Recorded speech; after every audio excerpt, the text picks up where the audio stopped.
Hey guys, so Google just launched their new AI design tool for UI UX designer, which is called Stitch. So it's in the market for a long time, almost over a year now. Then it's acquired by Google a few months back, I think, and now they just launched the beta version with the proper AI design tool and everything. So, and everyone is saying that it's gonna take our job away as a UI UX designer. So we'll find out, and in this video, we will see how it's doing now, and we will compare it with one of my old designs and see if it can actually replace a beginner UI UX designer. So let's go to the screen and see what it's about.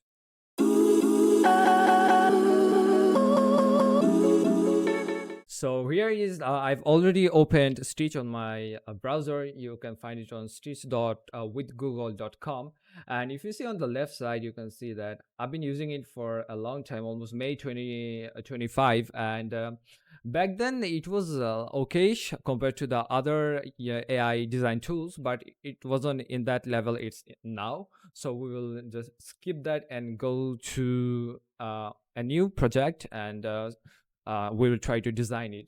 So if we go to Twitter on Google's page, we will see that they're advertising Stitch as a open environment with playground, well, just like Figma. Also, you can do instant prototypes. Instead of doing making components one by one, making screens for prototypes, connecting them manually, you can do it in a blink of an eye and just using prompts. Or you can also get .md files, which are gonna help you in building that design into a workable website or mobile application.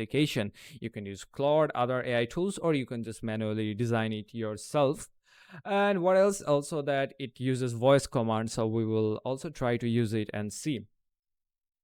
One more thing, in this video I will be comparing it with one of my old designs from like back in 2024, and I will see how it's working with a really beginner UI UX designer.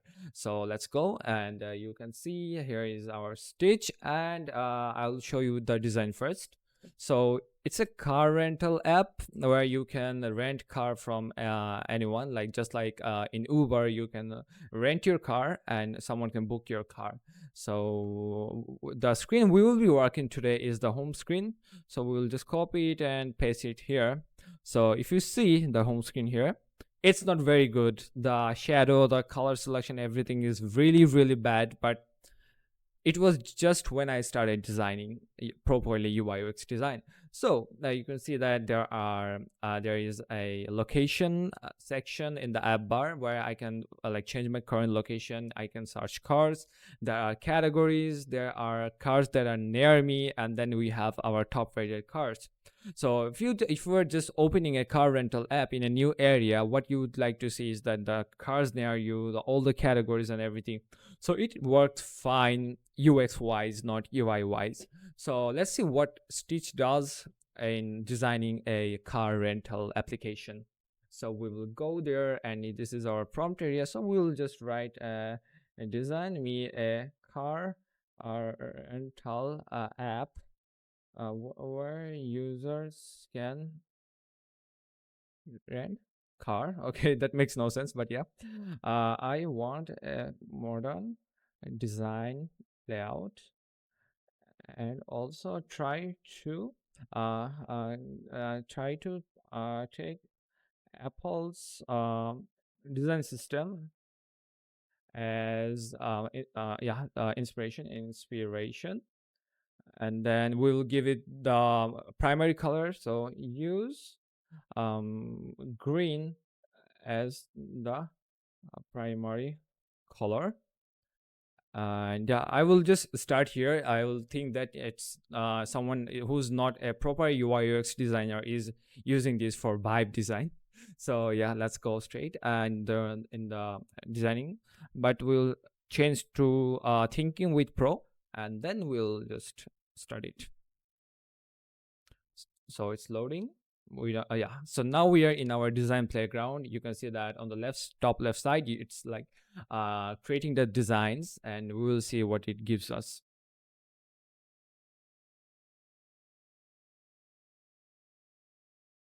So it's documenting the design as well. It's telling me what it's doing. So that's pretty good. And it's like telling me everything, just like how like a chat gpt works in our deepseek works in like thinking model. So yeah, first thing first, it gave us a small design system where you can see we have our color palette, we have our type scales, we have our button types, we have our small components. That's it. We can start with those. And what it's doing now, yeah, it's generating our screens now. So let's see what it does. There are so many screens here.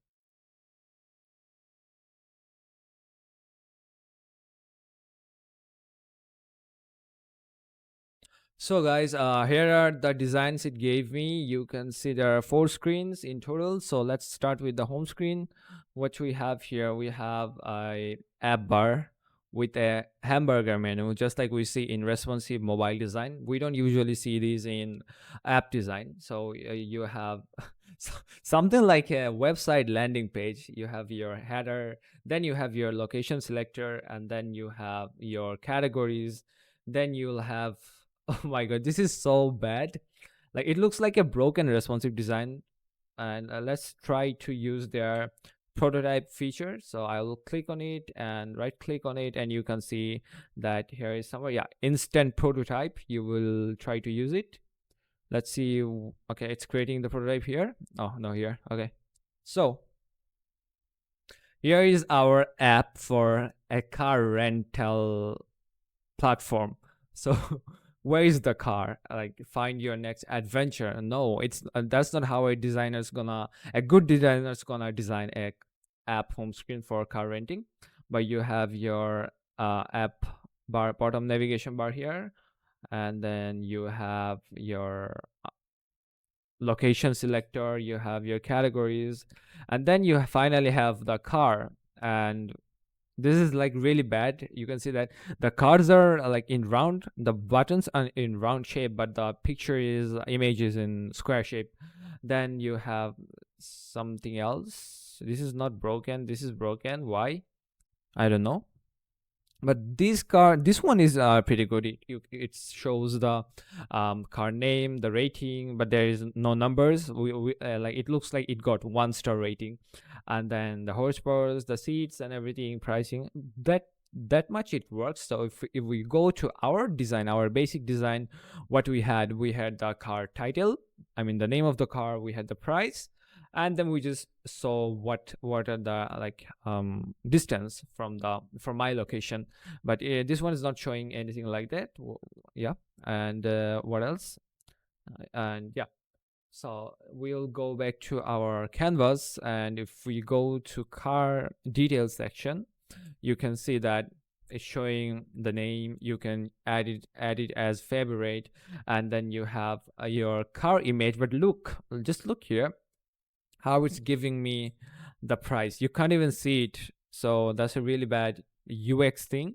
And then you can see some details. These look good. Like the typography is really good. The icons looks good to me.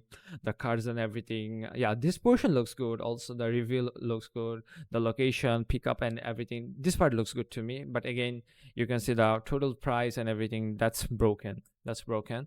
But one more thing is that you can select elements, and you can like edit them real time if you want to. Like if you select, you can change the text, or you can edit with AI.